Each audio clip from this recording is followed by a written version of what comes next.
Today, I'm opening up about something deeply personal, and that's how I identify as a bisexual submissive and what that means in a lifestyle that is so black and white. I'll share how my sexuality shapes my BDSM dynamic, even though it looks so straight to the outside world. So if you've ever felt caught between labels or you're just curious about the stories behind them, then this episode is for you. So let's dive into all things identity and desires. Welcome to the Dom Subliving podcast. So part of why I'm doing this episode is because it is June. It is Pride Month. So happy Pride Month. I hope you're having a fun month. I hope you're celebrating and just enjoying this opportunity to just live more authentically in your life and whatever that looks like for you, or helping to celebrate your loved ones and how they live authentically too. So it's just a great fun month. I know we have lots of fun things planned in our lives and just going to different Pride events. So happy Pride. But what had really prompted this episode is a while ago, I had sent out a newsletter to my list. So if you're not on my newsletter, be sure to get on that at domsubliving.com/sign up. But I had sent out a newsletter and just said really briefly in passing that I was a queer-owned business. So that, Dom Subliving is a queer-owned business with me, Alessandra, being the queer. And again, I didn't really think anything of it. I, had called Dom Subliving that for a long time, and I never got any pushback or questions about it. And, we are a queer-owned business, so I just said it very nonchalantly in this newsletter. But I got a very interesting response. The person replied and said, "You mentioned being a queer business. I'm curious about this. As far as I recall, you're in a hetero partnership in which you're a collared submissive to a man. Is that correct? How are you queer?" So first of all, I love getting replies to my newsletters. Definitely always reply to me. Even if I can't answer all of them, I just love hearing back from you. So I was happy that I got a response, but I was a little taken aback, honestly. I wasn't sure if this person was genuinely curious or if they were being a troll. And so I just had to stop for a minute and think, what are they really asking? Because a part of me was like, how is this confusing? I don't get it. Like, when, two people love each other and they're the same sex, things happen. I felt like, how can in this day and age can we not know that someone could be queer and be in a, hetero relationship? Like, I've thought like we've grown as a society and we know like, things are on a spectrum, gender's on a spectrum, sexuality is on a spectrum. So at first I was a little taken aback thinking, okay, is this person just being, mean or rude or trolly? But I really thought about it that no, maybe they are genuinely confused. And if one person's confused, maybe other people are confused as well. So that's really why I wanted to do this episode, is just kind of share what being a bisexual submissive means to me, and maybe you can relate to this too. So how can I be queer and still be in a hetero 24/7 dom sub relationship? So first of all, I think we need to all get on the same page about what queer means. So really, queer is just this umbrella term for basically LGBTQ plus. So, that can encompass anything as far as sexuality, gender, just different roles that we play. So, I just want to kind of say that I actually don't identify as queer. So I know that sounds a little weird saying, how I put in a newsletter article that that Dom Subliving is a queer-owned business. But the reason I say that, and I continue to say that, is because that is just kind of business terminology. When you say this is a queer-owned business, we kind of know what that means, or we should know what that means. So in business terms, that's just what I kind of have identified the company Doms of Living as. It's a queer-owned business. And again, with me being the queer. So I know that sounds funny.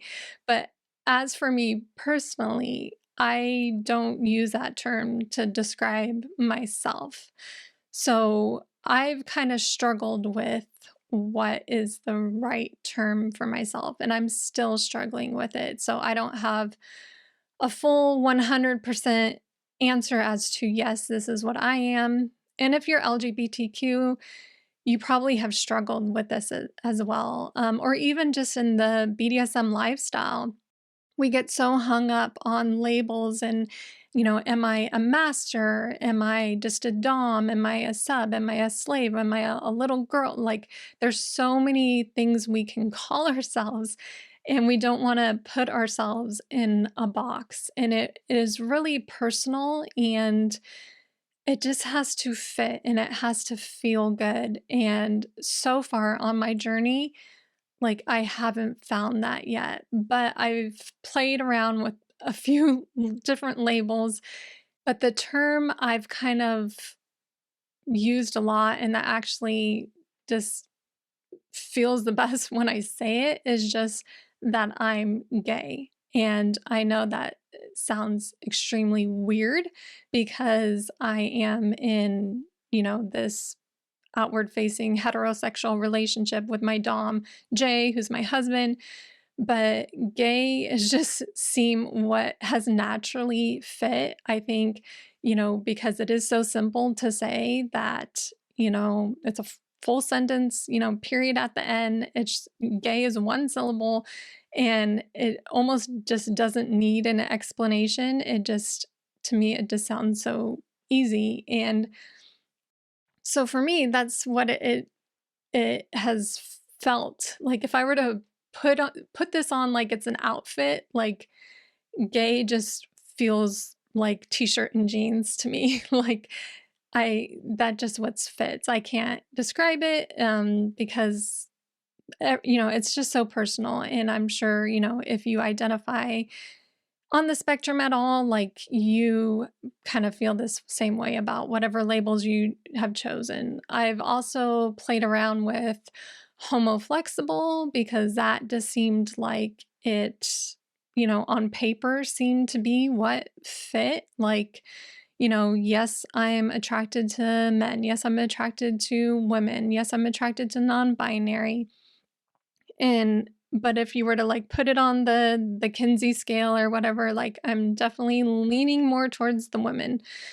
So I thought, okay, well, Homoflexible. Like, if it wasn't for Jay, like, I probably would be a lesbian. Like, take him out of the equation, and it's more, homosexual. And I hate actually that word homosexual because I think it just minimizes like a person's identity to just their sexuality. And so the other term I've kind of landed on, obviously, because of the title of this video, this episode, is bisexual. And again, with the heterosexual, homosexual, I don't really like bisexual because I think it's reducing my identity to sex. And that is just not the case. I don't think anyone should be reduced to that. And, even the terms homosexual are becoming really, really just derogatory.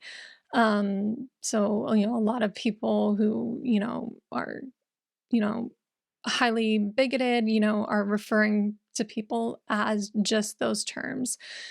But so anyways, my long-winded response is, so if I had to like go by something probably for the rest of my life, it would probably be bi, because even though gay just seems to fit and I just feel gay, that I know that is highly confusing to people.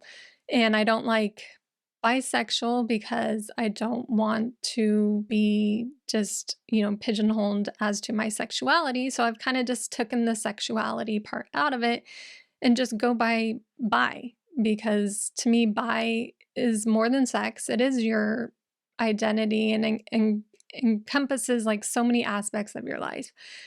So, I said this video was gonna be personal, and it is. And, thank you for bearing with me. But as far as all my different labels and identities and, things I've tried over the years, I've just kind of gone with bi now. And that's what I'm going by. I'm going by bi. So, let me know if you've struggled with this too. But so now, in regards to BDSM, like I know I'm a submissive. Like I know in my heart I'm a sub. Like I've never felt I'm a switch. I've never felt I'm a dom or any of those things. So now I have these two identities, being bi and being a submissive. And how do I marry those two? And how do I show up in the world? And obviously, if I got a response to that email, that can be confusing to people. So we're going to really dig into this. But part of the reason why I've struggled with talking about this publicly is because there is a lot of biphobia in the world, or bi erasure, even, where people don't understand what it means to be bi. Why can't you just pick a side? Why can't you just pick a gender? And even bi erasure, where if I'm with Jay, who is a cis heterosexual man, like, then when people see me with him as a couple, then they just assume I'm hetero too. So it kind of just erases my identity. And it can be a real struggle and even depressing at times because, this is who I am. I'm bi. And, with Pride Month, it's all about just being who you are. And it's so hard when you're presenting a certain way. So I've just always felt like I was almost like too straight to be gay, but too gay to be straight. And so, there's so many other misconceptions about being bi, and just that they're, these indecisive people. There's also, the myths that all women are bisexual, or especially all submissive women are bisexual, or, if you're a switch, that must definitely mean you're bisexual. So it's just, a lot of things that I've had to struggle with over the years, people assuming that I must be a switch then. So, yeah, it's been a lot. And how I discovered I was bi was, at a young age, just like everyone discovers their sexuality typically at a young age, whether you're gay or straight or bi, so, it wasn't any, huge light bulb moment. So, it was just pretty normal, but, so I won't go into detail about that, but I will share more about how I came out to my dom, because when we first got together, he pretty much knew me as straight. And in fact, we ended up being in a very conservative religion. And this is like a whole other topic I'm going to share in another episode. But we were in this very high controlling, almost cult like, well, it was pretty cult like religion. And so you can't be gay in this religion. And so I had a hard time, obviously dealing with my feelings. So when me and Jay got together, we both kind of knew that we were kinky, though. So we explored all the kink. And so my bisexuality kind of came out as more or less as a kink. It wasn't something I told him I ever wanted to pursue or anything. It was just that it was kind of just something kinky that I like to talk about. But then years later, I ended up just telling him that, you know, no, this isn't just a kink. Like, this is who I am. And I think I did at the time say gay, like, I'm gay. And I think it kind of frightened him because he didn't know what that meant for him. But we explored it together by discussing it and just him really, bringing out in questions like what that meant for me. And, I'm glossing over like so many details and, months and months of conversations. But basically, I did just tell him like, I'm bi, like this is who I am. This isn't just a kink. This is my identity. So after a ton of conversations, he accepted it with open arms and he didn't want to hold me back at all. So he actually, encouraged me to explore this. And this is part of the reason too I hate sharing about it because it seems so very stereotypical of, the cis heterosexual man, having this bisexual wife or, partner, and it becomes kind of this, you know, icky kink that you hear about and very, one-sided and I just didn't want to portray that to people because I know what it looks like on the surface. So we are still obviously 24/7, total power exchange dynamic. He's my dom, my master, my daddy, all those things. But he has allowed me to date and have other play partners. And just because of, how my identity is, I have only chosen, women or non-binary people. And I have had other partners. I have had, girlfriends and dated other women. And so it has been, something that I am still able to experience and explore while I'm still in a committed 24/7 TPE relationship. Because even though my Dom has complete control, he can still, allow me or not allow me to experience different things.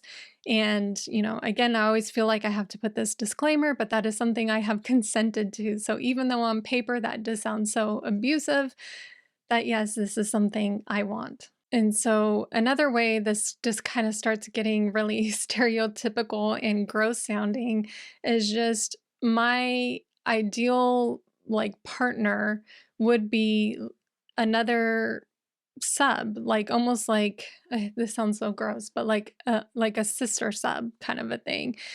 Because I know for sure like I'm not a dom, and I'm not wanting to be in a relationship with another dominant woman because I already have a dom. Like I'm not looking for that. So it's like almost I want another woman who's equal to me. And again, I know that sounds like so stereotypical and misogynistic and patriarchal even, and those are all things I'm like totally against. So that's again another reason why like I just struggle with being a bi submissive. But that would be what our ideal situation would be, me and Jay and just this other submissive.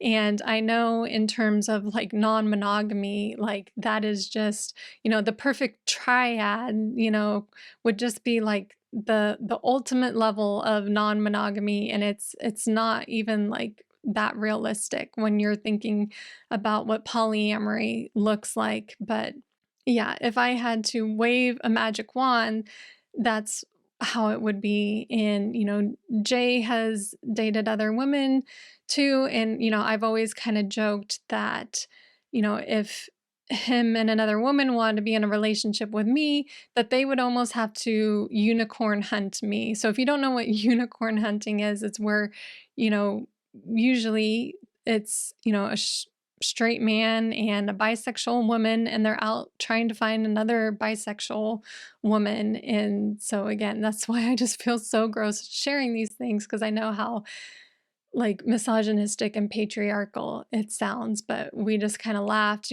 because I'm so introverted and set in my ways and I don't even like dating or meeting new people. I've always said, like, you're gonna have to unicorn hunt me and come after me, because I'm not gonna be out trying to unicorn hunt other people. And so that's how like relationships have just always like kind of went is, I'll just like make women friends and we end up, liking each other. Or, there's been a few times where I've had, gone on the dating apps and, found women that way. But, just like, I'm sure it is with you, dating apps are always difficult to navigate. But I just want to say too that you can be bi and not be non-monogamous or not even be dating. And so don't, or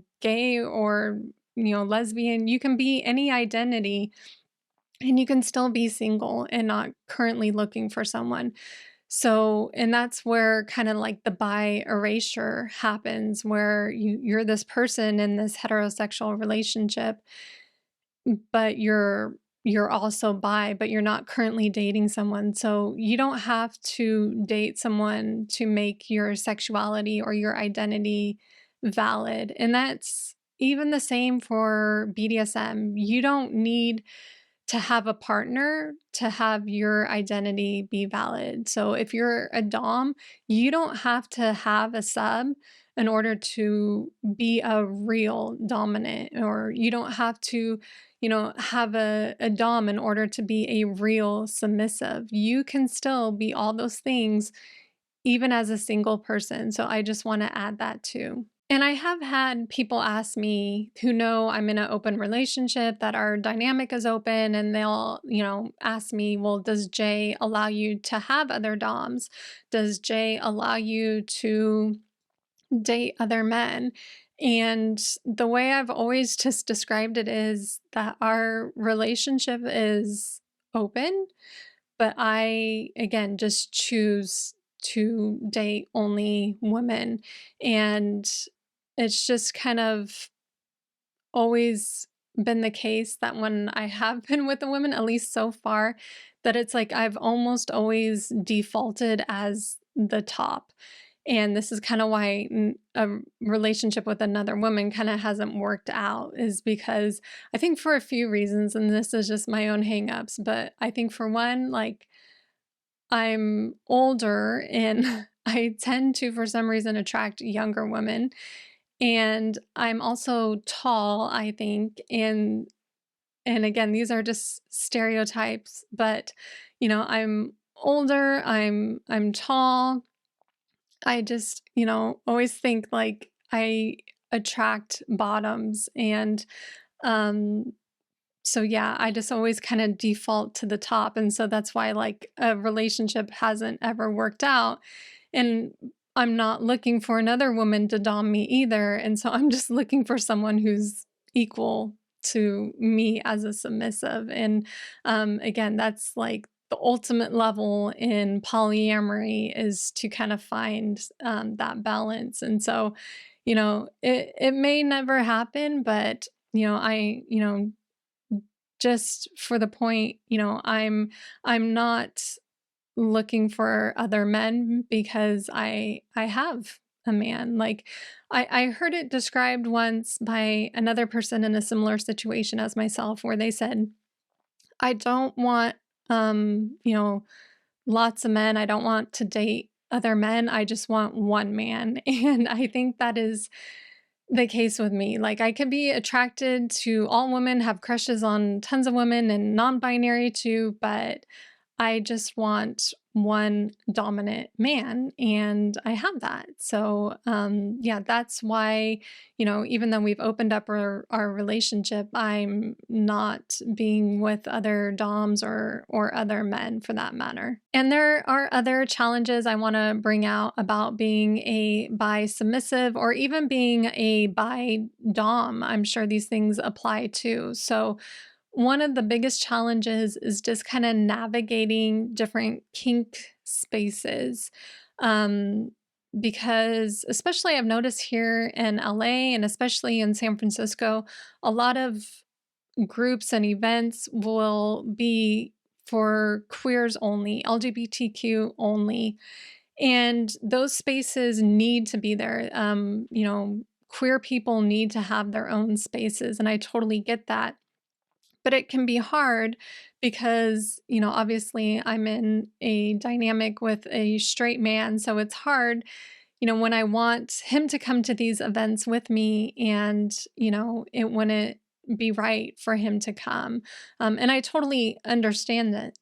I understand that, but it's just something to keep in mind that, you may have to either one, not go to these events at all, or just go on your own without a partner. And so I've, done both of those ways, and it is hard, wanting to go to a place, with your partner and not being able to. And again, that's not to call out any of these places or events, because I really do think we need queer only spaces. But so that is just a challenge that has come up, and to keep that in mind.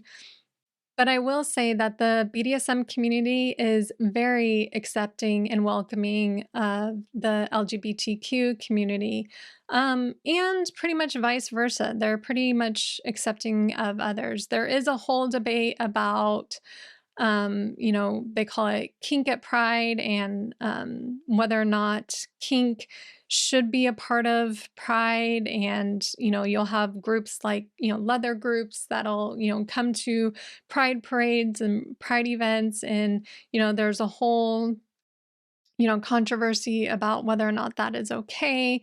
And that'll probably be another episode, another day. But as a whole, I think the BDSM community and the kink community and the LGBTQ community, they just really go hand in hand for a lot of reasons. I think because we're all misfits in those groups, and so we just kind of need each other. But there is a lot of overlap in what will, affect the BDSM community, will affect the queer community. And so, we need each other as allies. The laws that are, happening in politics, the bigotry that's happening in society, they are affecting the kink community as well as the queer community too. So yeah, we definitely need to stay allies and just really respect each other. And so many people that are in the kink community are queer, and so many people who are queer are in the kink community. So, we need each other now more than ever. But I feel this episode, even though I kind of set out to make something less confusing, I feel like I might have made it more confusing. But that just goes to show how deep the topic of sexuality and identity really is. But I just want to say, if you're, bi, if you're submissive, or even if you're a dom, just know that you're not alone. And so many people struggle with these aspects of the lifestyle. So definitely help me out in making this topic less confusing. So if you identify as part of the LGBTQ community and you're also involved with BDSM, I would just love to know what your experience has been. So definitely share it with me in the comments. And if you want to become a better submissive, or you're a dom who wants to help their sub improve, I do have that free How to Be a Good Sub cheat sheet. And you can download it at domsubliving.com/sub. And it includes a list of tips for how to improve in the submissive role. And it also includes what makes a good sub. So you can download that for free at domsubliving.com/sub. I hope you enjoyed this episode. Thank you for joining me and being a part of the Dom Sub Living community. You can check out all of the details and links for this episode in the description and show notes. And be sure to hit subscribe so you never miss an episode.